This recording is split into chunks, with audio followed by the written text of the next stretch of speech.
우리 지역의 뉴스 속 뉴스를 전해드리는 뉴스인 뉴스 인터넷 신문입니다. D2뉴스 24의 류호진 대표 전화 연결합니다. 안녕하세요. 네, 안녕하세요. 네팔이 지진 때문에 커다란 충격에 빠졌는데 태안 군청 직원 10명이 현재 네팔에 체류 중인 것으로 확인이 됐다면서요? 네, 그렇습니다. 이 태안군에 따르면은 군청의 모 과장하고 공무원 10명하고요.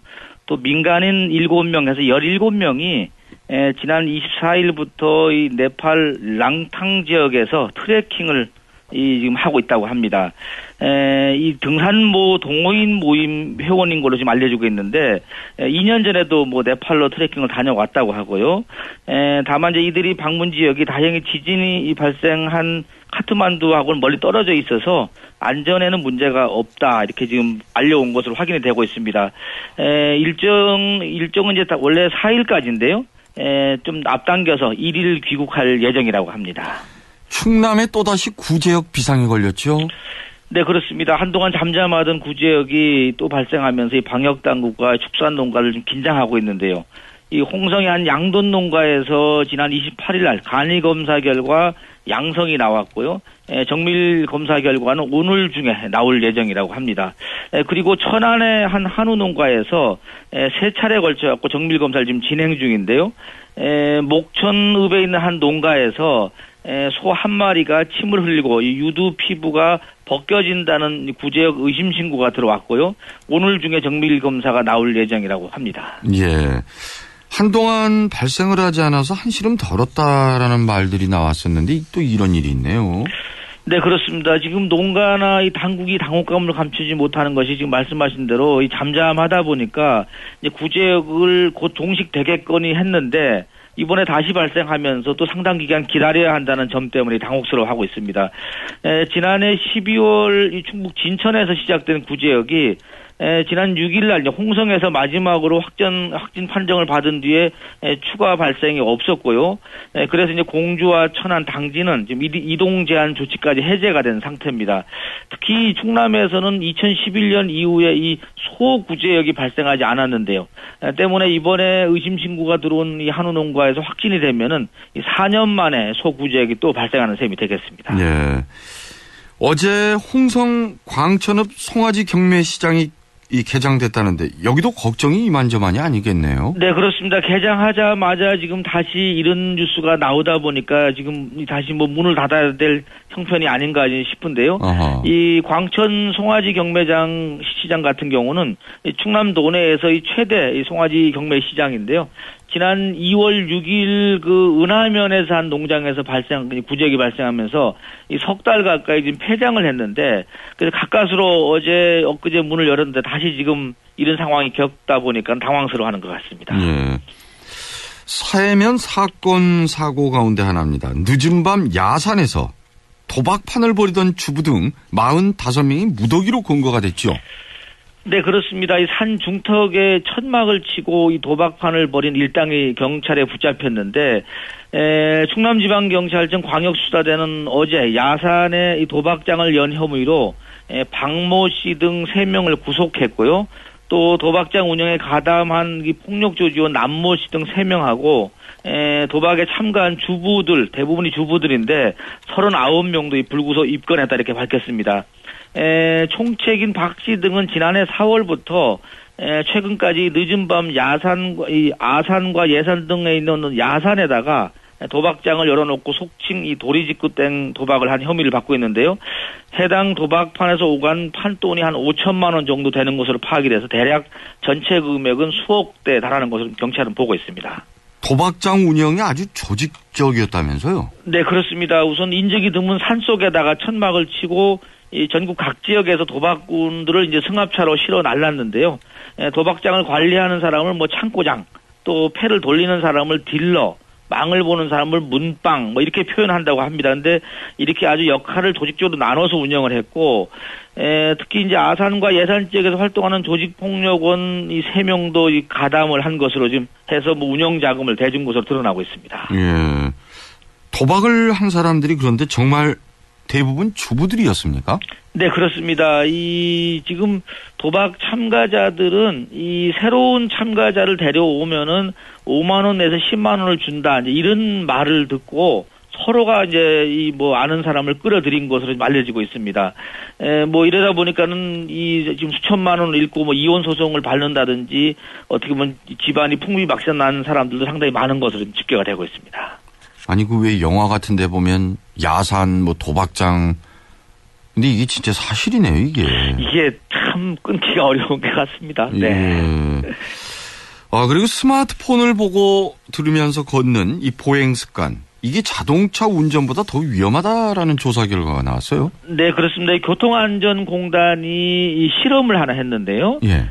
스마트폰을 사용하지 않고 걷는 보행자는 자전거 경운기 소리 한 15m 거리를 듣고 이제 들을 수가 있었는데, 스마트폰이나로 이제 문자나 인터넷을 검색하면서 걸었을 때는 젊은 20대 같은 경우는 한 10m 정도까지는 감을 느낀다고 하는데, 50대 정도는 한 2.5m 앞서야 자전거 경운기를 청취를 했다고 합니다.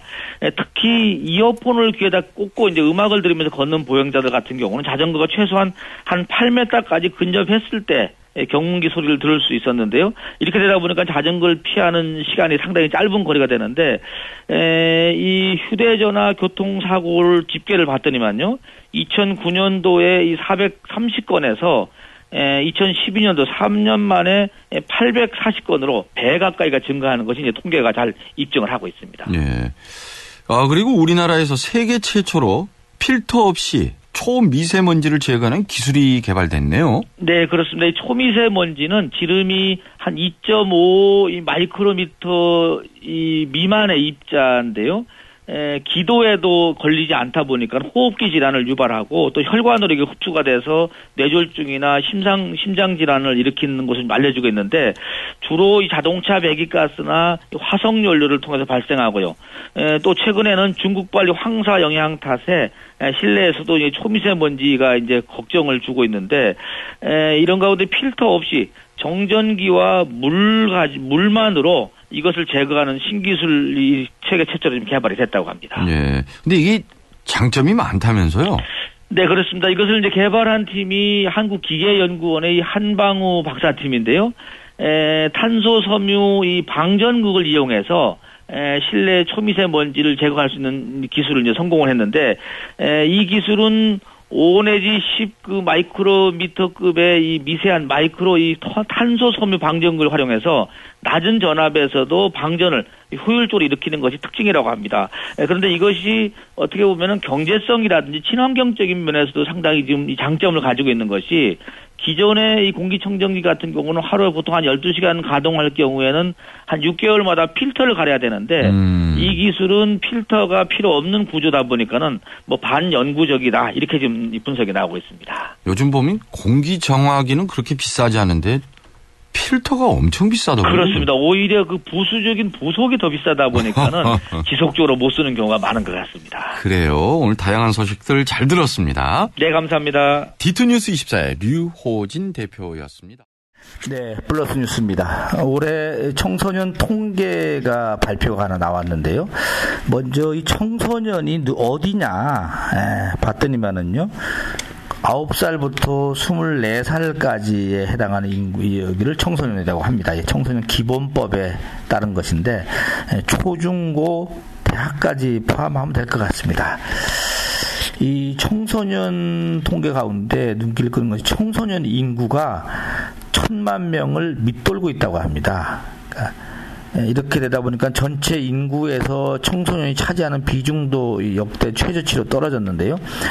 2014년 통계에 올해 청소년 인구가 983만 8천 명, 작년보다 20만 명이 줄어들었다고 합니다. 이 1000만 명 이하를 기록한 것은 지난 1970년 조사 시작한 이래 처음이라고 합니다. 걱정입니다. 결국은 1980년대 중반 이후부터 출생아 수가 급격히 감소한 것이 원인으로 좀 작용이 되는 것 같습니다. 하나만 더 알아보면요. 중고생 절반 이상이 휴대폰을 통해서 성인물을 접하고 있다는 통계도 나와 있습니다. 그 다음이 휴대폰 다음이 케이블 TV이고 다음이 성인 잡지 순이라고 합니다. 또 하나 주목되는 이 통계가 청소년들의 56%가 남녀가 결혼을 하지 않아도 함께 살 수 있다. 이걸 해석하면은 혼전 동거에 대해서는 우호적이다. 이렇게 시각이 있다고 합니다.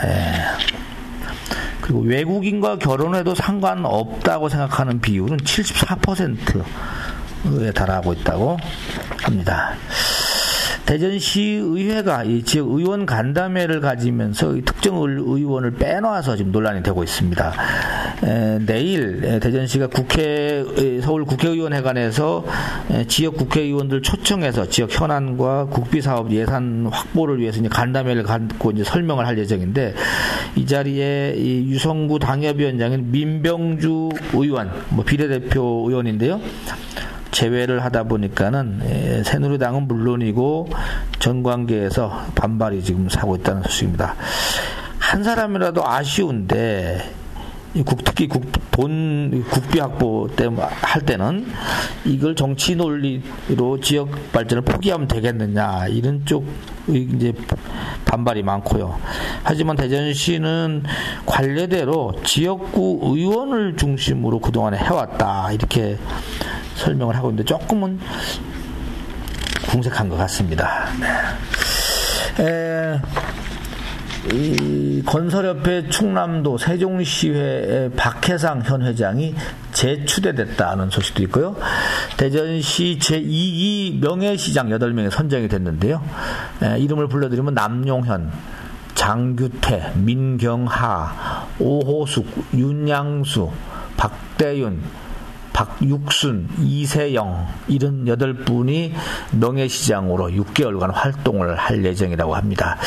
1기 명예시장은 공개적인 어떻게 보면 자원을 받았는데 2기부터는 실국장들이 추천을 받아서 선정을 했다고 합니다. 한영기 SAC 대표가 충남 북부상공회의소 회장에 당선됐다는 소식도 있습니다. 5월 1일부터 이 황금 연휴라고 지금 하는데요. 2주일간 5월 황금 연휴 기간 동안 한 3,200만 명이 이동할 것이다. 그 중에서도 2일 날이 가장 붐빌 것으로 예측이 되고 있습니다. 김종훈 벨연구소 전 사장이죠. 1조 벤처라는 얘기도 나오는데 어제 카이스트에서 특강을 했는데요. 이런 얘기를 했네요. 시작을 해야만 무슨 일이건 일어난다. 맞습니다. 고민하다가 세월 다 보내지 말고 우선 뭔가 하고자 하는 일이 떠오르면 얼른 실행을 해라. 실행이 답이다. 이거와 연결되는 것 같습니다. 시작해야만 무슨 일이건 일어난다. 네, 플러스 뉴스 여기서 마치겠습니다.